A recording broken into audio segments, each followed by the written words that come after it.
আসসালামু আলাইকুম।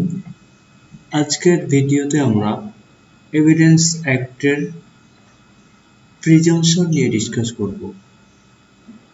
Evidence অ্যাক্টের section 4 এ প্রিজাম্পশনকে classified করা হয়েছে এবং এর ডেফিনেশন দেওয়া হয়েছে। প্রিজাম্পশন মানে হচ্ছে অনুমান, অর্থাৎ কোর্ট কিছু ঘটনাকে রিজনিং বা পূর্বের দেওয়া এভিডেন্স বা অন্যান্য গ্রাউন্ডের উপর ভিত্তি করে সত্য বা মিথ্যা বলে বিবেচনা করবেন। প্রাইমারিলি আমরা প্রিজাম্পশনকে দুই ভাগে ভাগ করতে পারি, presumption of law and presumption of fact. Presumption of law কে আমরা আবার দুই ভাগে ভাগ করতে পারি, একটি হচ্ছে কনক্লুসিভ প্রুফ এবং অন্যটি হচ্ছে সেলফ প্রিজাম্পশন। এর মধ্যে কনক্লুসিভ প্রুফ এটা ইররিভার্টেবল, অর্থাৎ এর এগেনস্টে কোনো এভিডেন্স উত্থাপন করা যায় না, এটা অখণ্ডনযোগ্য। আর সেলফ প্রিজাম্পশনের ক্ষেত্রে এটা খণ্ডনযোগ্য, এটা অপোজিট পার্টি সাক্ষ্য প্রমাণের মাধ্যমে ডিসপ্রুভ করতে পারে। এরপরে প্রিজাম্পশন অফ ফ্যাক্ট, এটা রিভার্টেবল, অর্থাৎ এটা খণ্ডনযোগ্য। মে প্রিজাম্পশন নরমালি প্রিজাম্পশন অফ ফ্যাক্টের অন্তর্ভুক্ত। এভিডেন্স অ্যাক্টের সেকশন 41, 112 এবং পেনাল কোডের সেকশন 82 কনক্লুসিভ প্রুফ নিয়ে ডিল করে এবং এভিডেন্স অ্যাক্টের সেকশন 79 থেকে 85, 89, 105 আর পেনাল কোডের সেকশন 83 সেলফ প্রিজাম্পশন সংক্রান্ত। এরপরে এভিডেন্স অ্যাক্টের সেকশন 86 থেকে 88, 90, 107 থেকে 108 এবং 114 মে presumption related. Okay, now let's see how the section 4 of Evidence Act 1872 define three types of presumption: may presumption, self presumption and conclusive proof. As per this section, may presumption হচ্ছে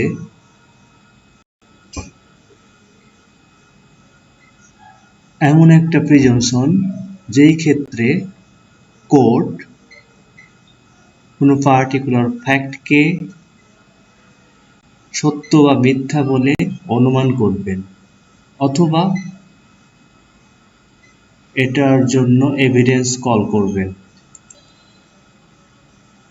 Whenever it is provided by this act that court may presume a fact, it may either regard such fact as proved unless and until it is disproved.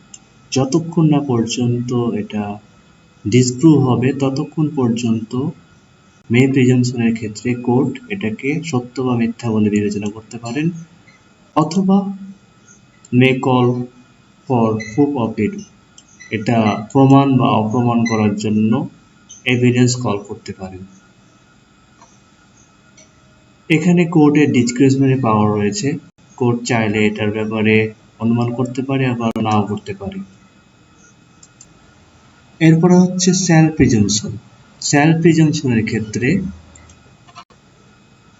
Court কোনো particular ফ্যাক্টকে সত্য অথবা মিথ্যা বলে অবশ্যই অনুমান করবে যতক্ষণ না পর্যন্ত এটা ডিসপ্রুভ হয়, অর্থাৎ এটা কোর্ট সত্য বা মিথ্যা বলে ধরে নেবেন, তবে অপোজিট পার্টি চাইলে এটা ডিসপ্রুভ করতে পারে। কোর্ট এই ধরনের প্রিজাম্পশনের ক্ষেত্রে অনুমান করতে বাধ্য, যেহেতু এখানে শ্যাল শব্দটি ইউজ করা হয়েছে। এরপর হচ্ছে কনক্লুসিভ প্রুফ, এটা অখণ্ডনযোগ্য, এর বিরুদ্ধে কোনো সাক্ষী উত্থাপন করা যায় না।